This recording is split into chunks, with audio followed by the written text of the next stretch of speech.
আব্দুল্লাহ রাসূলুল্লাহ এর পিতা। তিনি ছিলেন রাসূলুল্লাহ সাল্লাল্লাহু আলাইহি ওয়াসাল্লাম এর সম্মানিত পিতা। তার আব্দুল্লাহর মাতার নাম ছিল ফাতিমা।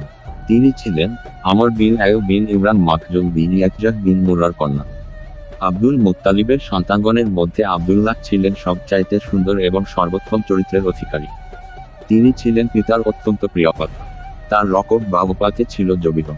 যে কারণে তাকে জবিহ বলা হতো তা হচ্ছে আব্দুল মুত্তালিবের প্রার্থিত পুত্র সংখ্যা যখন 10 জন হলো এবং তারা সকলেই আত্মরক্ষা করার যোগ্যতা অর্জন করলেন, তখন আব্দুল মুত্তালিব তাদের নিজ মানত সম্পর্কে অবহিত করেন।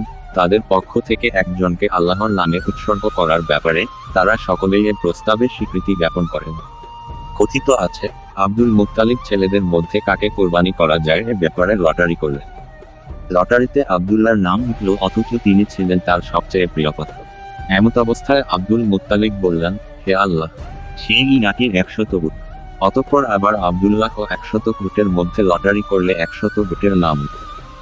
আবার এও কথিত আছে যে আব্দুল মুত্তালিব ভাগ্য নির্ণায়ক তীরের উপর তাদের সকলের নাম লিখেন এবং হুবাল মূর্তির সেবায়িত বা তদারককারীগণের পন্থায় চক্রাকারে ঘোরানো ফেরানোর পর নির্বাচন গুটিকা বা লটারির গুটি বের করেন। লটারিতে আব্দুল্লাহর নাম উঠে যায়। আব্দুল মুত্তালিব আব্দুল্লাহর হাত ধরে তাকে নিয়ে যান বাবা গৃহের নিকট। তার হাতে ছিল জবেহ কাজের ব্যবহার উপযোগী একটি ধারালো অস্ত্র। কিন্তু কুরাইশগণের মধ্যে বনু মাখজুম অর্থাৎ আব্দুল্লাহর নানা গোষ্ঠীর লোকজন এবং আব্দুল্লাহর ভাই আবু তালিব এর ব্যাপারে তাকে বাধা প্রদান করেন। তার মানত পূরণে বাধাপ্রাপ্ত আব্দুল মুত্তালিব বললেন, তাহলে মান্তের ব্যাপারে তার করণীয় কাজ কি হতে পারে? এতদ বিষয়ে বিশেষ জ্ঞানের অধিকারিণী বা তত্ত্ব বিশারদগণ মহিলার নিকট থেকে এ ব্যাপারে পরামর্শ গ্রহণের জন্য তারা তাকে উপদেশ প্রদান করেন। আব্দুল মুত্তালিব জনৈক তত্ত্ববিশারদের নিকট গিয়ে এ ব্যাপারে তার পরামর্শ চাইলে সঠিক সিদ্ধান্ত গ্রহণের জন্য আব্দুল্লাহ এবং 10টি উটের মধ্যে লটারি বা নির্বাচন গুটিকা ব্যবহারের পরামর্শ দেয়। নির্বাচনী গুটিকায় যদি আব্দুল্লাহর নাম উঠে যায় তাহলে 10টি উটের সঙ্গে আরও 10টি উট যোগ করে নির্বাচনী গুটিকা ব্যবহার করতে হবে। যে পর্যন্ত না আব্দুল্লাহর নামের স্থানে কথাটি প্রকাশিত হয় সে পর্যন্ত একই ধারায় নির্বাচনী গুটিকা ব্যবহার করে যেতে হবে যতক্ষণ না আল্লাহ সন্তুষ্ট হয়ে যান।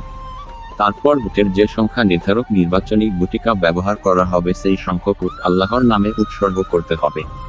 সেখানে থেকে প্রত্যাবর্তনের পর আব্দুল মুত্তালিব আব্দুল্লাহ ও 10টি উটের মধ্যে নির্বাচনী গুটিকা ব্যবহার করেন। কিন্তু এতে আব্দুল্লাহর নামই প্রকাশিত হয়। তত্ত্ববিশারদের নির্দেশ মোতাবেক দ্বিতীয় দফায় উটের সংখ্যা আরও বেশি বৃদ্ধি করে তিনি নির্বাচনী গুটিকা ব্যবহার করেন। কিন্তু এতেও আব্দুল্লাহর নামই উঠে যায়। কাজেই পরবর্তী প্রত্যেক দফায় 10টি উটের সংখ্যা বৃদ্ধি করে তিনি নির্বাচনী গুটিকা ব্যবহার করে যেতে থাকে। এ ধারায় চলতে চলতে যখন 100 উট এবং আব্দুল্লাহর নাম নির্বাচনী গুটিকায় ব্যবহার করা হয় তখন উট কথাটি প্রকাশিত হয়। এ প্রেক্ষিতে আব্দুল মুত্তালিব আব্দুল্লাহর পরিবর্তে 100টি উট আল্লাহর নামে উৎসর্গ করেন। উৎসর্গীকৃত পশুর বসত কোন মানুষ কিংবা জীবজন্তুর খাওয়ার ব্যাপারে কোন বাধা নিষেধ ছিল না। উল্লেখিত ঘটনার পূর্বে আরব এবং কুরাইশগণের মধ্যে শনিতপাতের খেসারত বা মূল্য ছিল 10টি উট। কিন্তু এ ঘটনার পরের বর্ধিত সংখ্যা নির্ধারিত হয় 100টি উট। ইসলামও এর সংখ্যাকে স্থায়ীভাবে প্রতিষ্ঠা করেছে। প্রিয় নবী সাল্লাল্লাহু আলাইহি ওয়াসাল্লাম হতে বর্ণিত হয়েছে, তিনি বলেছেন যে, আমি জবিহর সন্তান, একজন ইসমাইল এবং অন্যজন হচ্ছেন আমার পিতা আব্দুল্লাহ।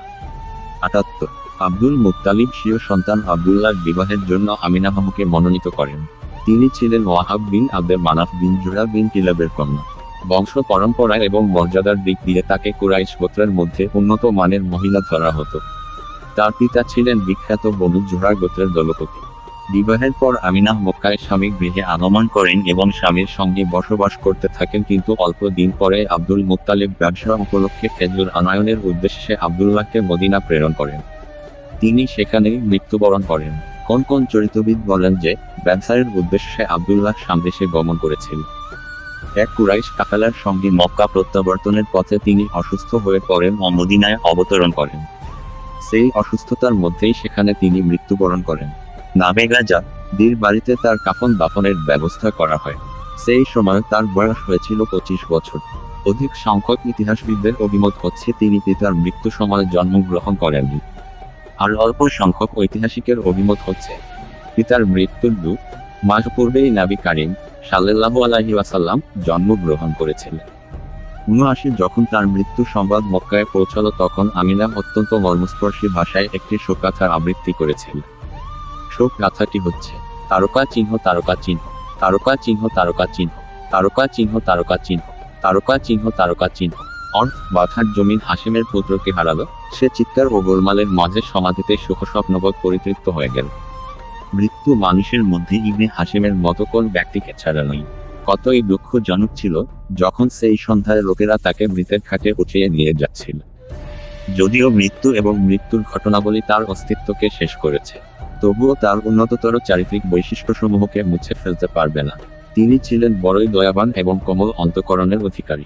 80 মৃত্যুকালে তিনি যেসব সহায় সম্পদ রেখে গিয়েছিলেন তা ছিল যথাক্রমে 5টি উট, 1 পাল ছাগল এবং একটি হাবশী দাসী যার নাম ছিল বরকত ও উপনাম উম্মে আয়মান। এই উম্মে আয়মানের নাবি কারিমকে যুদ্ধ খাইয়েছিল। 81